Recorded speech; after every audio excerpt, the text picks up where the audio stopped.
चलिए मित्रों, शुरू करते हैं हम अपना आज का करंट अफेयर। देखते हैं हमारी आज की जितनी भी महत्वपूर्ण खबरें हैं सभी पे विस्तार से चर्चा और विश्लेषण करते हैं। हमारी पहली न्यूज है, सरकार ने संशोधित शक्ति नीति को मंजूरी दी। तो आर्थिक मामलों की कैबिनेट समिति ने विद्युत क्षेत्र को कोयला आवंटन के लिए संशोधित शक्ति नीति को अनुमोदित किया। शक्ति के विषय में देखते हैं तो भारत में पारदर्शी तरीके से कोयला दोहन व आवंटन करने की योजना है। इसे 2017 में कोयला मंत्रालय ने शुरू किया था। यह विद्युत क्षेत्र को कोयला आवंटित करने का एक पारदर्शी तरीका है। देखते हैं संशोधित शक्ति नीति की मुख्य विशेषताएं। तो उद्देश्य है, यह आयात प्रतिस्थापन को बढ़ावा देंगी और विद्युत क्षेत्र की कोयला मांगों को पूरा करने के लिए आयातित कोयले पर निर्भरता को कम करेगी। सरलीकृत आवंटन ढांचा, तो यह विद्युत क्षेत्र में कारोबार को आसान बनाने के लिए पहले की 8 श्रेणियों को 2 सरलीकृत तंत्रों में समेकित करके कोयला आवंटन को सुव्यवस्थित करेगी। विंडो 1, तो केंद्र और राज्य सरकारों के स्वामित्व वाले ताप विद्युत संयंत्रों को अधिसूचित कीमतों पर कोयला लिंकेज प्रदान किया जाना जारी रहेगा। विंडो 2, तो घरेलू या आयातित कोयले का उपयोग करने वाले उत्पादों सहित सभी ताप विद्युत उत्पादक अब अधिसूचित मूल्य से अधिक प्रीमियम का भुगतान करके नीलामी प्रक्रिया के माध्यम से कोयला खरीद सकते हैं। अनिवार्य पीपीएएस, तो पावर परचेज एग्रीमेंट को समाप्त करना। तो विंडो 2 के लिए पीपीए की आवश्यकता को समाप्त कर दिया गया है। इससे निजी क्षेत्र की भागीदारी को बढ़ावा मिलेगा। विद्युत क्षेत्र की गतिशील कोयला मांगों को पूरा करना, तो नीलामी में 12 महीनों से लेकर 25 साल तक की अवधि के लिए खरीद की अनुमति होगी। पिटहेड विद्युत संयंत्रों को प्राथमिकता, तो यह नीति ब्राउनफील्ड विस्तार का समर्थन करने के अलावा मुख्य रूप से पिटहेड स्थलों पर यानी कोयला स्रोत के नजदीक ग्रीनफील्ड थर्मल पावर परियोजनाओं की स्थापना को बढ़ावा देंगी। देखते हैं कोयला क्षेत्र में किए गए अन्य प्रमुख सुधार कौन से हैं। तो कोयला खान अधिनियम 2015, इसके अंतर्गत पारदर्शी नीलामी प्रक्रिया शुरू की गई है। इससे निजी क्षेत्र की भागीदारी को सक्षम बनाया गया है। परिणाम स्वरूप सरकारी राजस्व में वृद्धि हुई आदि। खान और खनिज संशोधन अधिनियम 2021, तो कंपोजिट प्रोस्पेक्टिंग लाइसेंस का माइनिंग लीज की शुरुआत की गई। वाणिज्यिक कोयला खनन 2020, तो निजी कंपनियों को अंतिम उपयोग प्रतिबंध के बिना वाणिज्यिक उपयोग के लिए कोयला खनन की अनुमति दी गई है। कोयला खदान निगरानी और प्रबंधन प्रणाली तथा खनन प्रहरी ऐप, तो अवैध कोयला खनन की घटनाओं पर मजबूती से निगरानी करने के लिए। फिर नेक्स्ट न्यूज है, कैबिनेट ने औद्योगिक प्रशिक्षण संस्थान के उन्नयन और कौशल विकास हेतु 5 राष्ट्रीय उत्कृष्टता केंद्रों की स्थापना के लिए राष्ट्रीय योजना को मंजूरी दी। तो बजट 2024-25 के तहत घोषित इस योजना को केंद्र प्रायोजित योजना के रूप में लागू किया जाएगा। योजना का उद्देश्य देखते हैं, तो राज्य सरकारों और उद्योग जगत के सहयोग से मौजूदा ITIS को सरकारी स्वामित्व वाले उद्योग जगत प्रबंधित कौशल के आकांक्षी संस्थान के रूप में स्थापित करना है। कुल परिव्यय, तो इस योजना के तहत 5 वर्षों में 60,000 करोड़ रुपए खर्च किए जाएंगे। इसमें केंद्रीय हिस्सेदारी 30,000 करोड़ रुपए, राज्यों की हिस्सेदारी 20,000 करोड़ रुपए और उद्योग जगत का खर्च 10,000 करोड़ रुपए शामिल है। एशियाई विकास बैंक और विश्व बैंक द्वारा समान रूप से केंद्रीय हिस्से के 50% की सीमा तक का सह वित्त पोषण किया जाएगा। फोकस, तो यह योजना उद्योग जगत के अनुरूप फिर से तैयार किए गए रुझानों के साथ हब और स्पोक व्यवस्था के तहत 1000 सरकारी ITIS का उन्नयन करेगी। साथ ही 5 राष्ट्रीय कौशल प्रशिक्षण संस्थानों की क्षमता वृद्धि पर ध्यान केंद्रित करेगी, जिसमें इन संस्थानों में कौशल विकास के लिए 5 राष्ट्रीय उत्कृष्टता केंद्रों की स्थापना भी शामिल है। परिणाम आधारित कार्यान्वयन रणनीति के लिए उद्योग के नेतृत्व वाले स्पेशल पर्पस व्हीकल मॉडल को अपनाना। ITIS के विषय में देखते हैं, तो राज्य सरकारों के अधीन संचालित ITIS 1950 के दशक से भारत में व्यावसायिक शिक्षा और प्रशिक्षण की नींव रहे हैं। ITI की मान्यता, तो कौशल विकास और उद्यमिता मंत्रालय के तहत प्रशिक्षण महानिदेशालय वास्तव में भारत में व्यावसायिक शिक्षा और प्रशिक्षण के लिए सर्वोच्च संगठन है। स्थिति, तो वर्तमान में लगभग 15,034 ITIS संचालित हैं। इनमें से 78% निजी स्वामित्व वाले हैं। योजनाएं, तो औद्योगिक मूल्य संवर्धन के लिए कौशल सुदृढ़ीकरण यानी स्ट्राइव मॉडल ITI पूर्वोत्तर राज्यों में कौशल विकास अवसंरचना को बढ़ाना। देखते हैं ITI इकोसिस्टम्स के समक्ष मौजूद चुनौतियां कौन सी हैं। तो कम प्लेसमेंट दर, कम सामाजिक स्वीकृति, क्षमता का कम उपयोग और वैश्विक मानकों की तुलना में कौशल संबंधी गुणवत्ता में अंतर। फिर नेक्स्ट न्यूज है हमारी, लद्दाख के वन्यजीव संरक्षण विभाग द्वारा किए गए अध्ययन में लद्दाख में 477 हिम तेंदुए होने का अनुमान लगाया गया। तो दुनिया में हिम तेंदुओं का सर्वाधिक घनत्व लद्दाख में है, जो भारत की कुल हिम तेंदुओं आबादी का 68% हिस्सा है। अध्ययन के मुख्य बिंदु पर एक नजर डालते हैं। तो क्षेत्र हेमिस राष्ट्रीय उद्यान, कारगिल और लेह में हिम तेंदुओं का दुनिया में सबसे अधिक और विस्तृत घनत्व पाया जाता है। ये दुनिया की सबसे बड़ी सनहेती आबादी में से एक है। उच्च घनत्व के लिए कारक, तो संसाधनों से भरपूर घास के मैदान, अनुकूल जलवायु और शिकार की प्रचुरता। सीमित मानवीय व्यवधान यानी लद्दाख में 61% हिम तेंदुए मानव आबादी के साथ सहअस्तित्व में रहते हैं। लद्दाख की जनजातियों में वन्य जीवों के प्रति सांस्कृतिक सम्मान, हिम तेंदुओं, पर्यटन से होने वाला आर्थिक लाभ और संघर्ष प्रबंधन की रणनीतियां आदि अन्य जिम्मेदार कारक हैं। हिम तेंदुओं के विषय में देखते हैं तो दक्षिण और मध्य एशिया के पर्वतीय क्षेत्रों की प्रमुख प्रजाति है। यह 12 देशों में पाया जाता है। भारत में पश्चिमी हिमालय में जम्मू कश्मीर, लद्दाख, हिमाचल प्रदेश, उत्तराखंड और सिक्किम तथा पूर्वी हिमालय में अरुणाचल प्रदेश में पाया जाता है। संरक्षण स्थिति की बात करें तो IUCN रेड लिस्ट में वल्नरेबल और साइट्स परिशिष्ट 1 में और CMS परिशिष्ट 1 में सूचीबद्ध है। वन्यजीव संरक्षण अधिनियम 1972 के अनुसूची 1 में सूचीबद्ध। पर्यावास है हिम तेंदुआ 3000 से 5000 मीटर की ऊंचाई पर चट्टानी व पथरीली तथा उबड़ खाबड़ भूमि पर रहता है। विशेषताएं, हिम तेंदुए के शरीर पर स्मोकी धूसर यानी ग्रे रंग के फर होते हैं जिस पर काले गहरे धूसर रोसेट यानी गोलाकार धब्बे होते हैं। वे अकेले रहते हैं तथा सुबह और शाम से अधिक सक्रिय होते हैं। हिम तेंदुआ संरक्षण पहले कौन कौन से हैं तो भारत में हिम तेंदुआ परियोजना, international big cat alliance, global snow leopard and ecosystem protection programme, Bishkek घोषणा पत्र 2017 और समरकंद संकल्प 2024। ठीक है। फिर नेक्स्ट न्यूज है, भारत ने ऑपरेशन सिंदूर शुरू किया। तो पहलगाम में हुए आतंकी हमले के जवाब में भारत ने ऑपरेशन सिंदूर शुरू किया। भारत की यह जवाबी कार्यवाही बालाकोट के बाद सबसे बड़ी सीमा पार कार्यवाही मानी जा रही है। तो भारत में आत्मरक्षा, भविष्य की आतंकी घटनाओं को रोकने और आतंकवाद को कठोर संदेश देने के अपने अधिकार का हवाला देते हुए ये ऑपरेशन शुरू किया गया। इसके विषय में देखते हैं, पाकिस्तान और पाकिस्तान अधिकृत कश्मीर यानी POK में मौजूद आतंकी ठिकानों को निशाना बनाकर किया गया एक बड़ा सैन्य अभियान है। भारत की यह कार्यवाही सीमित, संतुलित और उकसावे से बचने वाली थी। इस ऑपरेशन में भारतीय रक्षा बलों ने अत्याधुनिक तकनीकी हथियारों का प्रयोग किया जो सटीक हमलों में सक्षम है। भारतीय कार्यवाही के बाद पाकिस्तान ने कहा कि वह संयुक्त राष्ट्र चार्टर के अनुच्छेद 51 के तहत जवाबी कार्यवाही करने का अधिकार सुरक्षित रखता है। सटीक हमले करने वाले भारत के हथियार तो स्टॉर्म शैडो मिसाइल, यह 450 किलोमीटर की रेंज वाली एयर लॉन्च क्रूज मिसाइल है। इसे दुश्मन देश के अधिक भीतर जाकर उच्च महत्व वाले लक्ष्यों पर हमला करने के लिए डिजाइन किया गया है। फिर highly agile modular munition extended range, तो यह 50 से 70 किलोमीटर की रेंज वाला प्रिसीशन गाइडेड स्टैंड ऑफ हथियार है। लॉइटरिंग म्यूनिशन, तो ये ड्रोन लक्षित क्षेत्र में मंडराते हैं और स्वतः या रिमोट कंट्रोल से खतरे की पहचान कर उन्हें नष्ट करते हैं। मेट्योर मिसाइल, तो अत्याधुनिक beyond visual range air to air missile है जो इलेक्ट्रॉनिक वॉरफेयर स्थितियों में भी प्रभावी है। ब्रह्मोस मिसाइल, तो यह supersonic cruise missile fire and forget सिद्धांत पर कार्य करती है यानी दागो और भूल जाओ।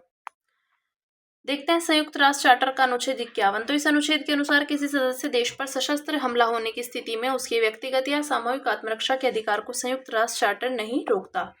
यह सुरक्षा परिषद को आवश्यक अंतर्राष्ट्रीय शांति बनाए रखने हेतु कदम उठाने का आह्वान करता है और सदस्य देशों द्वारा आत्मरक्षा के उद्देश्य से की गई कार्यवाही की जानकारी तुरंत सुरक्षा परिषद को देना अनिवार्य है। फिर नेक्स्ट है, दूरसंचार विभाग ने सैटेलाइट इंटरनेट सेवाओं के लिए अतिरिक्त सुरक्षा निर्देश जारी किए। तो ये निर्देश यूनिफाइड लाइसेंस समझौते के अंतर्गत global mobile personal communication bye satellite सेवा के लिए जारी किए गए हैं। GMPCS लाइसेंस यूजर्स के लिए उपग्रहों के माध्यम से मोबाइल संचार सेवाएं प्रदान करने की अनुमति देता है। इसका उपयोग खासतौर पर उन इलाकों में किया जा सकता है जहां भूमि पर नेटवर्क की सुविधा नहीं है। इस सेवा का उपयोग विशेष रूप से दूरस्थ खनन, तेल और गैस क्षेत्रों तथा सैन्य एवं आपदा प्रभावित क्षेत्रों में किया जाता है। मुख्य सुरक्षा निर्देश, तो सुरक्षा मंजूरी, तो लाइसेंसधारी को भारत के भीतर प्रत्येक गेटवे या हब स्पेस के लिए सुरक्षा मंजूरी लेना जरूरी है। स्थानीयकरण, तो नेटवर्क कंट्रोल और मॉनिटरिंग सेंटर की जरूरी सुविधाएं जैसे वैध अवरोधन सुविधा, यूजर डेटा ट्रैफिक रूटिंग आदि भारत में स्थित होनी चाहिए। प्रतिबंध, तो लाइसेंसधारी को अधिकार दिया गया है कि यह युद्ध या तनाव की स्थिति में किसी भी ग्राहक या भौगोलिक क्षेत्र में सेवा को बंद या प्रतिबंधित कर सकता है। विशेष निगरानी क्षेत्र, तो अंतर्राष्ट्रीय सीमा से 50 किलोमीटर के भीतर के क्षेत्र और 200 समुद्री मील तक के अनन्य आर्थिक क्षेत्र यानी EEZ को निगरानी के लिए SMZS घोषित किया जाएगा। अनिवार्य स्वदेशी विनिर्माण, तो सैटेलाइट नेटवर्क के ग्राउंड सेगमेंट का कम से कम 20% हिस्सा 5 साल के भीतर भारत में ही निर्मित होना चाहिए। NAVIC, तो यानी नाविक पोजिशनिंग सिस्टम प्रावधान, तो लाइसेंसधारी NAVIC आधारित पोजिशनिंग का प्रावधान सुनिश्चित कर सकते हैं। ठीक है, दिखाया गया टेरेस्ट्रियल नेटवर्क। अब बात करेंगे अन्य सुर्खियों की, जिसमें पहली न्यूज है पुलित्जर पुरस्कार। तो 2024 में पत्रकारिता के लिए न्यूयॉर्क टाइम्स ने 4 पुलित्जर पुरस्कार और दी न्यूयॉर्कर ने 3 पुरस्कार जीते। इसके विषय में देखते हैं। पुरस्कारों का एक प्रतिष्ठित समूह है। पुलित्जर पुरस्कार हर साल न्यूयॉर्क शहर की कोलंबिया यूनिवर्सिटी द्वारा दिया जाता है। इसकी शुरुआत जोसेफ पुलित्जर ने की थी जो एक हंगेरियन अमेरिकन पत्रकार और समाचार प्रकाशक थे। उनकी संपत्ति का एक हिस्सा कोलंबिया यूनिवर्सिटी को दे दिया गया था। यह पुरस्कार पत्रकारिता, साहित्य और संगीत के क्षेत्र में उत्कृष्ट उपलब्धियों के लिए दिया जाता है। इसे पहली बार 1917 में प्रदान किया गया था। फिर नेक्स्ट है अवनालिका अपर्दन। तो एक हालिया अध्ययन में 19 राज्यों और राष्ट्रीय राजधानी क्षेत्र दिल्ली में अवनालिका अपर्दन से बनी शिलाकृतियों को रेखांकित किया गया। भारत में अवनालिका अपर्दन से प्रभावित 92% क्षेत्र राजस्थान, उत्तर प्रदेश, मध्य प्रदेश, झारखंड, गुजरात और छत्तीसगढ़ में है। इन राज्यों का कुल क्षेत्रफल देश के कुल क्षेत्रफल का 38% है। इसके विषय में देखते हैं। तेजी से बहता हुआ जल मृदा में कटाव करती हुई वाहिकाएं यानी चैनल बनाता है, जिन्हें अवनालिकाएं कहते हैं। इनका विस्तार होता रहता है। इसके प्रभावों में शामिल है भूमि, वनस्पति और फसलों को सीधा नुकसान पहुंचाना, जलग्रहण क्षेत्र के जल अववाह में परिवर्तन, भूनिम्नीकरण और मरुस्थलीकरण। फिर नेक्स्ट है भारत का जलवायु वित्त पोषण वर्गीकरण ड्राफ्ट फ्रेमवर्क। तो केंद्रीय वित्त मंत्रालय के आर्थिक कार्य विभाग ने भारत का जलवायु वित्त पोषण वर्गीकरण का ड्राफ्ट फ्रेमवर्क जारी करके जनता से सुझाव मांगे हैं। देखते हैं इसके विषय में। तो ये वर्गीकरण एक प्रकार का उपाय या साधन है। ये उन गतिविधियों की पहचान करने में मदद करेगा जो भारत के जलवायु कार्यवाही लक्ष्यों को प्राप्त करने तथा उद्योग जगत और अर्थव्यवस्था को जलवायु अनुकूल बनाने में सहायक सिद्ध हो सकते हैं। मुख्य उद्देश्य है जलवायु परिवर्तन, शमन, अनुकूलन और ट्रांजिशन में सहायता के जरिए पर्यावरण अनुकूल तकनीकों एवं गतिविधियों को बढ़ावा देने हेतु संसाधनों की उपलब्धता को सुविधाजनक बनाना। ग्रीन वॉशिंग यानी पर्यावरण अनुकूल होने के झूठ या भ्रामक दावों को रोकना। आधारभूत सिद्धांत तो 8 सिद्धांतों पर आधारित है। जलवायु कार्यवाही पर भारत की घोषित स्थिति और विकास प्राथमिकताओं के अनुरूप। ट्रांजिशन यानी जलवायु अनुकूल गतिविधियों का समर्थन करना और स्वदेशी तकनीकों के उपयोग को बढ़ावा देना। नेक्स्ट है गट माइक्रोबायोट। तो एक हालिया अध्ययन में पाया गया है कि जलवायु परिवर्तन से होने वाली खाद्य कमी और कुपोषण मानव आंत में मौजूद सूक्ष्म जीवों की संरचना को प्रभावित कर सकते हैं। अध्ययन के मुख्य बिंदुओं पर एक नजर डालते हैं। तो उत्पादकता में कमी। तो खाद्य उपलब्धता में कमी से लोगों को सही पोषण नहीं मिल पाता, जिससे आंत के माइक्रोबियल की विविधता घटती है। पोषण की गुणवत्ता में गिरावट। तो वायुमंडल में CO2 के बढ़ने से चावल और गेहूं जैसी फसलों में आयरन, जिंक, पोटेशियम एवं प्रोटीन जैसे पोषक तत्व कम हो जाते हैं। देखते हैं गट माइक्रोबायोट के विषय में। तो मानव आंत में लगभग 100 ट्रिलियन सूक्ष्म जीव पाए जाते हैं। असंतुलन और रोग। तो इन सूक्ष्म जीवों का असंतुलन डायबिटीज, आंतों की बीमारियों, एक्जिमा और न्यूरोलॉजिकल बीमारियों से जुड़ा हुआ है। मिश्रित प्रभाव। तो आंत केवल भोजन की कमी से प्रभावित नहीं होती, बल्कि गर्मी, प्रदूषण और संक्रमण भी मिलकर असर डालते हैं। फिर नेक्स्ट है IMDEX एशिया। तो भारतीय नौसेना का पोत INS किल्टन अंतर्राष्ट्रीय समुद्री रक्षा प्रदर्शनी एशिया 2025 के 14वें संस्करण में भाग लेने के लिए सिंगापुर पहुंचा। यह एशिया का अग्रणी नौसेना और समुद्री रक्षा कार्यक्रम है। उत्पत्ति 1997 में। आयोजक सिंगापुर गणराज्य की नौसेना और भागीदारी 70 से अधिक देशों की। फिर नेक्स्ट तांबा। तो अर्जेंटीना के फिलो डेल सोल और जोसे मारिया में तांबे के बड़े भंडार का पता चला है। इससे यह देश दुनिया की शीर्ष 10 तांबा उत्पादक खानों में शामिल हो गया है। इसके विषय में देखते हैं। तांबा नरम आकृति में ढालने योग्य और तन्य धातु है। इसमें अत्यधिक तापीय और विद्युत चालकता होती है। विश्व में तांबे के बड़े उत्पादक देश 2024 में। तो चिली विश्व में सबसे बड़ा तांबा उत्पादक देश है। इसके बाद डेमोक्रेटिक रिपब्लिक ऑफ कांगो है, पेरू और चीन का स्थान। भारत में तांबे की सबसे अधिक भंडार वाले राज्य हैं राजस्थान 52%, मध्य प्रदेश 23% और फिर झारखंड है 15%। भारत में तांबे के मुख्य खाने तो सिंहभूम तांबा पट्टी झारखंड में है, खेतड़ी तांबा पट्टी राजस्थान और बालाघाट जिला मध्य प्रदेश में। फिर नेक्स्ट आयुर्वेदिक पांडुलिपियां। केंद्रीय आयुर्वेदिक विज्ञान अनुसंधान परिषद ने तो दुर्लभ आयुर्वेदिक पांडुलिपियों, द्रव्य रत्नाकर निघंटु और द्रव्य नामाकर निघंटु को पुनर्जीवित किया है। आयुर्वेद में निघंटु शब्द का तात्पर्य औषधियों के समूह, समानार्थक शब्द, गुण और उनके उपयोग के किए जाने वाले भाग के विवरण से है। द्रव्य रत्नाकर निघंटु के विषय में देखते हैं। इसकी रचना 1480 ईस्वी में मुदगल पंडित ने की थी। इसमें 18 अध्याय हैं जो औषधि के पर्यायवाची चिकित्सीय क्रियाओं और औषधीय गुणों पर गहन ज्ञान प्रदान करते हैं। यह ग्रंथ धन्वंतरी और राजा निघंटु जैसे पुराने ग्रंथों पर आधारित है। हालांकि इसमें पौधों, खनिजों और पशु स्रोतों से प्राप्त नई औषधियों का भी वर्णन मिलता है। फिर द्रव्य नामाकार निघंटु के विषय में देखते हैं। लेखक है इसके भीष्म वैद्य। यह ग्रंथ विशेष रूप से औषधियों और पौधों के नामों के समानार्थी शब्दों पर केंद्रित है, जो आयुर्वेदक का एक कठिन लेकिन महत्वपूर्ण विषय है। यह धन्वंतरी निघंटु का एक स्वतंत्र परिशिष्ट माना जाता है। फिर नेक्स्ट है एटमॉस्फेरिक मेमोरी। तो एक हालिया अध्ययन में पाया गया कि मानसून और का आगमन और वापसी केवल सूर्य के प्रकाश पर नहीं, बल्कि एटमॉस्फेरिक मेमोरी पर भी निर्भर करती है। देखते हैं अध्ययन के मुख्य बिंदु। तो वायुमंडल जलवाष्प के रूप में भौतिक जानकारी को संचित करता है। इस जानकारी के आधार पर यह मानसून के आगमन और वापसी को नियंत्रित करता है। पहले ये माना जाता था कि मानसून मौसम के आगमन या वापसी की प्रक्रिया मुख्यतः सौर विकिरण में परिवर्तन की तात्कालिक प्रतिक्रिया होती है। नया सिद्धांत क्या है लेकिन, तो वायुमंडल की स्थिति उसके मौसम के इतिहास पर निर्भर करती है। यदि पहले से वर्षा हो रही है तो वह जारी रहती है, लेकिन यदि वातावरण पहले से शुष्क है तो वर्षा की शुरुआत कठिन हो जाती है। यह व्यवहार द्विस्थिरता कहलाता है। सामान्य और विकिरण स्तर पर भी वायुमंडल या तो शुष्क या गहन वर्षा वाला हो सकता है। हालांकि यह इस तथ्य पर निर्भर करता है कि पहले के मौसम की स्थिति क्या थी।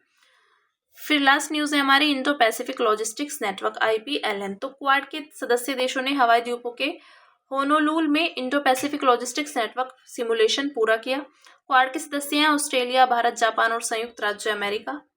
यह पहल क्वाड देशों को हिंद प्रशांत क्षेत्र में साझा लॉजिस्टिक क्षमताओं का उपयोग करने में सक्षम बनाती है। इससे प्राकृतिक आपदाओं के समय नागरिक सहायता तेजी से और प्रभावी तरीके से प्रदान की जा सकेगी। यह network Indo Pacific partnership for maritime domain awareness के साथ मिलकर एक स्वतंत्र और मुक्त हिंद प्रशांत सुनिश्चित करने की क्वाड की प्रतिबद्धता को दर्शाता है। साथ ही यह क्षेत्रीय चुनौतियों से निपटने के लिए व्यवहारिक सहयोग को सशक्त करने के महत्व को भी रेखांकित करता है। ये बात की हमने इंडो पैसिफिक लॉजिस्टिक्स नेटवर्क की। तो हमारी आज की जितनी भी महत्वपूर्ण खबरें थी, हमने सभी पे विस्तार से चर्चा और विश्लेषण किया। अब इसी के साथ मिलते हैं कल अपनी नई खबरों के साथ।